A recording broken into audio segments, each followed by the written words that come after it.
લસણની ચટણી બનાવવાની છે આપણે. લસણ લઈ લીધું છે. હવે એમાં લાલ મરચું નાખી દઈશું.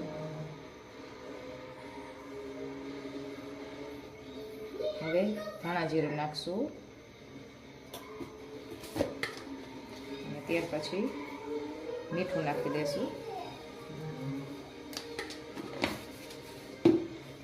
હવે આને ખાંડી નાખશું.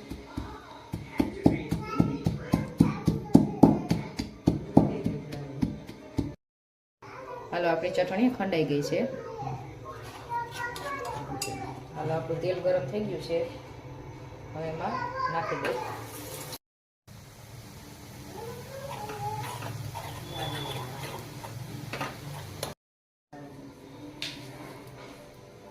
હાલો તો આપણા થેપલા અને લસણવાળી ચટણી તૈયાર છે. અત્યારે રાત્રે જમવામાં થેપલા અને ચટણી બનાવી છે ગરમા ગરમ.